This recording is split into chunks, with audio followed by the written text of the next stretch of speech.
영천 시내에서 남쪽을 바라보면 특이한 절벽 같은 지형이 눈에 띕니다.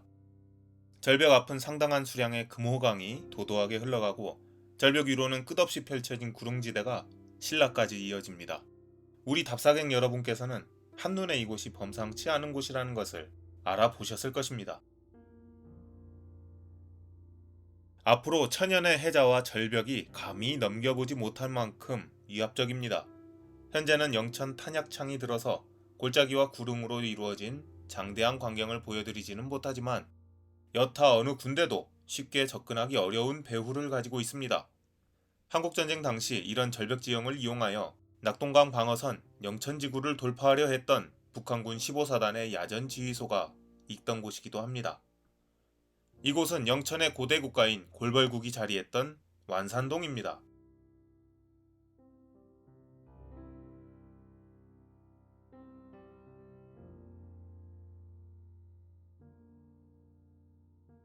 북쪽으로 넓게 펼쳐진 평야와 절벽이 자리잡은 셀 수 없이 많은 고분군과 유물 산포지. 얼마 전 국비지원 발굴조사에서는 고무적인 성과가 있었지요. 일제강점기 철도 개설로 인해 둘로 갈라진 완산동 고분군 1과 2 사이의 구릉.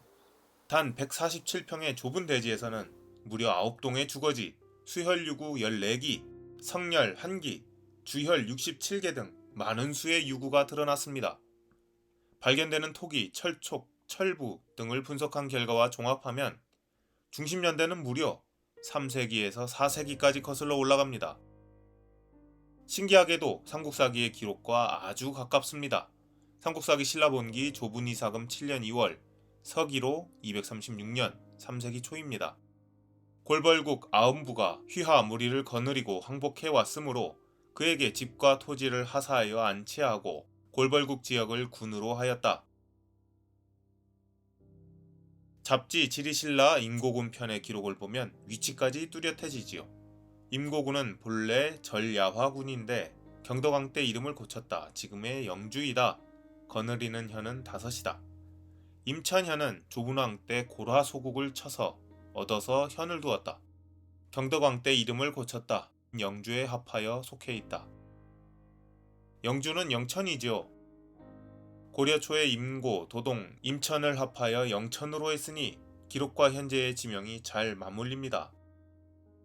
영천에 분포한 삼국시대 유물산포지와 고분군도 크게 세 곳으로 볼 수 있는데 삼국시대 고분군과 유물산포지가 밀집한 완산동 이외에 현재 도동에서 가까운 곳에는 구암리 본촌동 유물산포지가 있고 여기에는 삼국시대 만들어진 저수지, 영천 청제도 있지요. 심지어 왕실 직속 봉토에 딸린 저수지였다는 분석이 있어서 정황이 매우 설득력 있습니다. 금호강과 부관천을 전방에 두고 좌우로 평야를 두고 있으며 경주에서 대구로 가는 길목입니다. 신라 입장에서는 경주로 들어서는 길목이자 최후의 목지점으로 모든 면에서 중요한 곳입니다. 인고에서 가까운 고경면 대일이, 고도리, 용전리에도 삼국시대 유물산포지와 고분군이 밀집해 있습니다. 역시 고촌천 뒤 절벽 후방에 위치하며 전방으로 넓은 평야를 두고 있습니다. 그리고 완산동 고분군으로 대표되는 골벌국 즉 임천과 고경면 즉 임고 사이에 대일이 산성이 있지요. 대일이 산성은 그 입지와 성곽의 특징을 들어 삼국사기 지증마립간 5년 9월 역부를 징발하여 12성을 쌓다라는 기사에서 언급되는 고라성이나 후삼국시대 영천의 호족인 황보능장의 금강산성으로 보기도 합니다. 아직 발굴조사가 되지 않았으므로 성곽 자체만 보면 후삼국에 기울지만 삼국사기에 흥미로운 기록이 있지요. 잡지, 제사, 대사로 지내는 지역이라는 기사에 대사, 삼사는 첫째 나력 습비부, 둘째 골화 절야화군, 셋째 혈예 대성군이다 라는 기록이 있습니다. 가장 중요한 국가적 제사인 대사, 첫째와 셋째는 의견이 분분하지만 둘째 골화 절야화군의 위치는 비교적 뚜렷합니다. 골화 소국은 완산이고 절야화군은 임고지요.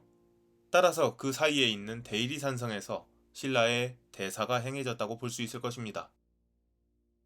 대일이산성 내부의 좌우 능선과 남서쪽 능선에 유물산포지가 존재하며 정상 인근에는 꽤 넓은 평지와 함께 의도적으로 조성된 듯한 평탄지가 있습니다. 결국 골화성과 황보능장의 금강산성과 대이리산성은 연속성을 가지는 동일한 산성으로 볼 수 있겠지요. 이쯤에서 과거 항공사진을 열어보겠습니다. 정상과 능선을 이어놓은 뚜렷한 성곽의 모습이 보입니다. 서쪽으로 이동하면 완산동 고분군 1지역에 봉분들이 보이기 시작합니다. 상당히 큰 규모의 다수의 봉분들이 능선을 메우고 있지요. 2019년 영천 신경주간 복선전철 공사에서 고분군 동쪽에 있던 구철길로 단절된 독립능선상 삼국시대 옹관묘 8기, 석실묘 3기, 석광묘 42기, 적성목광묘 4기가 무더기로 발굴되었습니다. 인골까지 그대로 남은 미도굴 고분들이었지요. 토기류와 철기류는 수없이 나왔고 주목할 만한 것은 금동관과 금동귀고리가 출토되었다는 것이지요. 연대는 5세기 후반에서 7세기 전반, 골발국의 새거지는 신라로 이어지는 연속성 있는 시대의 흐름을 가지고 있었습니다. 항공사진을 더욱 서쪽으로 이동하여 영천역이 내려다 보이는 110고지를 살펴봅니다. 여기에도 대형 고분이 있습니다. 탄약고 개설을 위한 도로 좌우로 꽤 큰 규모의 봉분도 존재합니다. 그렇습니다. 여기는 완산동 고분군 3입니다.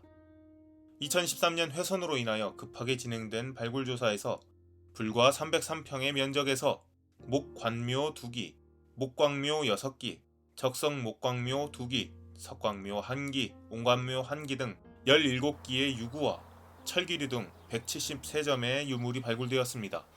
연대는 무려 2세기 말에서 6세기 전반, 항공사진상 일반적인 가옥 이상 크기의 봉분까지 있었고 발굴 시 적성 목각분 25m에 달하는 봉분도 있었지요.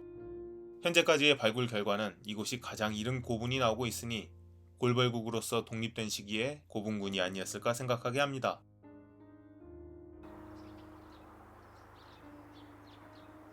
한국전쟁의 거센 바람으로 영천에는 탄약고가 앉아 있습니다.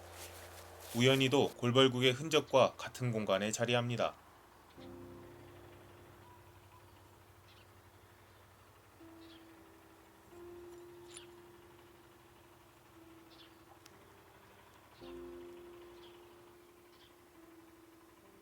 완산동 고분군에서 내려다 보이는 앞뜰에는 공병대가 있었고 시대의 흐름에 따라 청통으로 이전한 뒤 부지를 도시개발하면서 문화재를 발굴할 기회가 있었지요.